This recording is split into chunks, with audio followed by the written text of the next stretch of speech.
আইন শৃঙ্খলা রক্ষাকারী বাহিনীর হেফাজতে হত্যা এভাবে চলতে পারে না, এবং করেছে, উৎসবের সাথে করেছে, দাম্ভিকতার সাথে করেছে, করার প্রতিযোগিতা চলেছে। প্রথমে যে এই যে বিচারটা স্বচ্ছ গ্রহণযোগ্য হওয়া বাঞ্ছনীয় এবং রাষ্ট্রের জন্য প্রয়োজন। গণহত্যা হয়েছে, মানবতা বিরোধী অপরাধ হয়েছে, প্রতিষ্ঠিত, প্রমাণিত আন্তর্জাতিকভাবে এবং মানে ডোমেস্টিক্যালি প্রতিষ্ঠিত এবং প্রমাণিত। ট্রাইব্যুনালে প্রচুর তথ্যপাত্র রয়েছে। ইভেন ট্রাইব্যুনালের বাইরেও আমরা যারা সাধারণ মানুষ, আমরাও ওই হত্যাকাণ্ডগুলি কিভাবে সংগঠিত হয়েছে, গুম কিভাবে হয়েছে, কিভাবে গুম থেকে মানুষ আবার ফিরে এসেছে 7 বছর 8 বছর পর, এটা তো আর মানে দিবালোকের মতো প্রতিষ্ঠিত।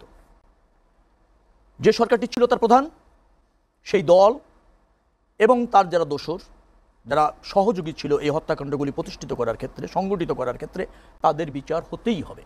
এটা হচ্ছে রাষ্ট্রের ডিমান্ড, এটা মানবতার ডিমান্ড, এটা শুধু দেশের মধ্যে না, আন্তর্জাতিক ডিমান্ড। এভাবে গণহত্যা, এভাবে মানবাধিকার লঙ্ঘন, এভাবে গুম, আনঅথরাইজ কিলিং, বিচার বহির্ভূত হত্যা হতে পারে না। আইন শৃঙ্খলা রক্ষাকারী বাহিনীর হেফাজতে হত্যা এভাবে চলতে পারে না, এবং করেছে, উৎসবের সাথে করেছে, দাম্ভিকতার সাথে করেছে, করার প্রতিযোগিতা চলেছে। আপনি আহত মানুষগুলি, আশুদের একটা কথা, ঘটনার কথা মনে আছে, 6 জন আহত মানুষ, এখনো পর্যন্ত তারা মানে নিঃশ্বাস ত্যাগ করেনি, তাদেরকে এক জায়গা করে আগুন দিয়ে জ্বালিয়ে দেওয়া হয়েছে, প্রমাণিত।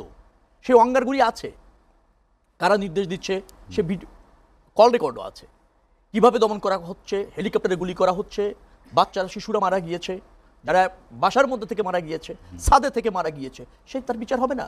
অবশ্যই বিচার হতে হবে। হ্যাঁ, যেটা বলা হচ্ছে যে সেই বিচার যদি প্রভাবিত না হয়, প্রভাবিত সুযোগ কম, কারণ যে সরকারটি আছে এটা কোনো দলীয় সরকার না, অন্তর্বর্তীকালীন সরকার।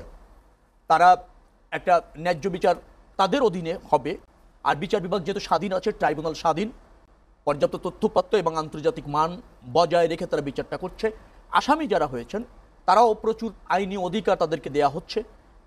অতএব আওয়ামী লীগকে এবং তার নেতাদেরকে এই ট্রায়াল ফেস করতে হবে। শেখ হাসিনা, স্বরাষ্ট্রমন্ত্রী এবং পুলিশ প্রধানের বিরুদ্ধে মনে হয় আগামীকাল রায় হবে। আমার মনে হচ্ছে এটা রাষ্ট্রের ডিমান্ড, মানুষের প্রত্যাশা, স্বচ্ছ গ্রহণযোগ্য বিচার, আন্তর্জাতিক মান বজায় রেখে যেতে হয়, সেটাই হচ্ছে মানুষের কাছে কামনা। কিন্তু আমার বিশ্বাস যে একটা স্বচ্ছ গ্রহণযোগ্য বিচার জাতি পেতে যাচ্ছে। আরেকটা জায়গা আপনি যে বলছিলেন যে হানা ভোটের ক্ষেত্রে আমাদের অবস্থান একেবারে সুস্পষ্ট। কারণ এই যে রূপান্তর বলছেন, এটার এখন যারা ভাবছেন তার সবার আগে আমরা ভাবছি। এই জুলাই ঘোষণাপত্র অনেকে বলেছে যে বিএনপি চায় না, বিএনপি অ্যাপ্রিসিয়েট করেছে সরকার যখন জুলাই ঘোষণাপত্র করেছে। জুলাই সনদ অনেকে বলছে সংস্কার বিএনপি চায় না, বিএনপি সই করেছে।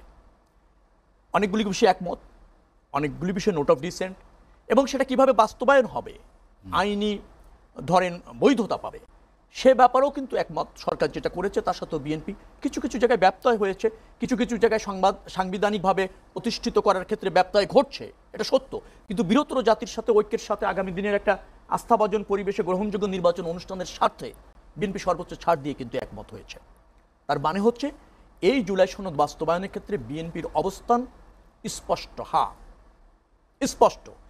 কিন্তু এই এবং না, একটু বলি, আপনি যে গণভোটে স্পষ্ট অবস্থানের কথা বলছেন, আপনার দলের পক্ষ থেকে বলছে আপনারা যেটা স্বাক্ষর করেছেন এই স্বাক্ষরের বাইরে আপনার অন্যগুলো দায় নেবেন না, যেটা স্বাক্ষর আমরা করেছি সেটা বাস্তবায়নের দায় আমরা নিব। কিন্তু দেখেন, ওটা বিশ্লেষণ করলে আপনি বুঝবেন 30টি বিষয় আছে, সবাই একমত হয়েছে, সে বিষয়ে যে দল ক্ষমতায় যাবে। প্রশ্ন হচ্ছে 4টি বিষয়কে একসাথে হাতে নিয়ে আসা। আমি আসছি সেই জায়গায়। 30টি বিষয় সবাই মত হয়েছে, যে দল ক্ষমতায় যাবে বাস্তবায়ন করবে, দ্বিমত এখানে নেই। থাকে আরো 48টির মধ্যে 18টি বিষয়, 16টির কথা বলা হচ্ছে আমাদের বিবেচনায় যে এই 16টি যে দলের যে অবস্থান ক্ষমতায় গিয়ে সে তার মতো করে বাস্তবায়ন করবে। 2টি বিষয় থাকে, আর একটা হচ্ছে প্রথমটা এবং দ্বিতীয়টা। সেখানে আমাদের যে নোট অফ ডিসেন্ট ছিল সেটা সরকার তুলে দিয়ে ভোটে দিয়েছে। এখানে আমাদের অবস্থানও স্পষ্ট যে পর্যায়ে এটা গণভোটে যাচ্ছে, গণভোটটা যদি 4টি বিষয়টা আলাদা আলাদাভাবে রায় দেওয়ার সুযোগ থাকতো, হানা বলার সুযোগ থাকতো, তাহলে আরো বেশি স্বচ্ছ এবং গ্রহণযোগ্য হতো, মানুষ তার অপশন বেছে নিতে পারতো। আমি প্রশ্ন একটি, অংশ 4টি, আর অংশের মধ্যে বিষয়বস্তু আছে 48টি, যেটা সংবিধানে যুক্ত হবে। সেখানে 4টি বিষয় ভিন্ন মতামত দিতে পারলে আরো স্বচ্ছ এবং গ্রহণযোগ্য হতো, এটা আমাদের মানে অবস্থান। কিন্তু যেহেতু জাতির বৃহত্তর স্বার্থে সরকার ওখানে গিয়েছে, কিছু ব্যত্যয় হচ্ছে, কিন্তু গণতন্ত্রের স্বার্থে, ঐক্যের স্বার্থে, দেশকে নির্বাচনমুখী করা এবং জনগণের ক্ষমতায়নের স্বার্থে এই গণভোটে বিএনপি হায়ের পক্ষে অবস্থান করবে। তবে বিএনপি যদি ম্যান্ডেট পায় উচ্চকক্ষে পিআর, আমরাও চেয়েছিলাম পিআর, সেটা হলো প্রাপ্ত আসনের অনুপাতে, সরকার বলতে চেয়েছে অন্তর্বর্তীকালীন সরকার প্রাপ্ত ভোটের অনুপাতে। তো জনগণ যদি আমাদের ম্যান্ডেট দেয়, আমরা যদি নির্বাচিত হই, আবার হায়ের পক্ষে যদি জয়যুক্ত হয়, আমরা সেটা বিবেচনায় নেওয়ার জন্য আগামী সংসদে আলোচনা করে, পর্যাপ্ত আলোচনা করে প্রস্তুত। আর একটি বিষয়, সাংবিধানিক প্রতিষ্ঠানগুলো যেখানে আপনাদের সায় ছিল না যে একটি কমিটির মাধ্যমে সেখানে, অর্থাৎ সরকারের নির্বাহী বিভাগের বাইরে ইয়া ছাড়া কেউ সেখানে নিয়োগ পাক, সেই সাংবিধানিক প্রতিষ্ঠানে নিয়োগের ক্ষেত্রে তত্ত্বাবধায়ক সরকার প্লাস অন্য যে সাংবিধানিক প্রতিষ্ঠান আছে সেগুলোতে আপনাদের নোট অফ ডিসেন্ট ছিল? দুটি জায়গায় আমাদের একমত হয়েছিল সব, আর তিনটি জায়গায় ছিল যে ওটা এসে সে একটা মানে নিয়োগের সাংবিধানিক প্রতিষ্ঠান, সাংবিধানিক 5টা প্রতিষ্ঠানের মধ্যে দুটি বিষয় একমত হয়ে গিয়েছিল, মানবাধিকার কমিশন আর হচ্ছে আপনার নির্বাচন কমিশন, এই দুটাতে আপনার ছিল।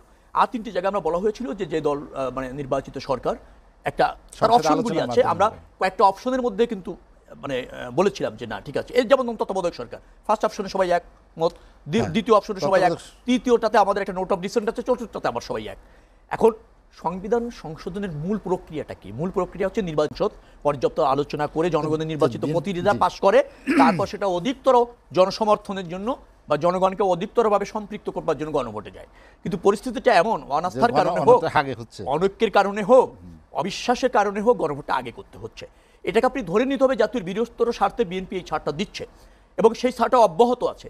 আমি আবারও আপনাকে বলি যে নির্বাচনে যদি বিএনপি জয়লাভ করেন, নিশ্চয়ই জন আকাঙ্ক্ষার প্রতি তার কমিটমেন্ট রয়েছে, সে এইগুলিকে আরেকটু উদারতার সাথে বিবেচনা করতেও বিএনপি প্রস্তুত আছে আগামী পার্লামেন্টে। আর যদি যুক্ত হয়, নিশ্চয়ই সেগুলি জনগণের একটা কনসার্ন, যদিও জনগণ স্বচ্ছভাবে মতামত দিতে পারছে না, তারপরও আমি ধরে নিচ্ছি জনগণের কনসার্ন, বিএনপি এটাকে ইতিবাচকভাবেই দেখবে। এবং মনে রাখা দরকার, বিএনপি এই সনদ সবার আগে চেয়েছে, এই সংস্কার সবার আগে চেয়েছে, বিএনপি হায়ের জন্যই জনসমর্থন চাইবে এবং হাকে বিজয়ী করার জন্য রাজনৈতিক দল হিসেবে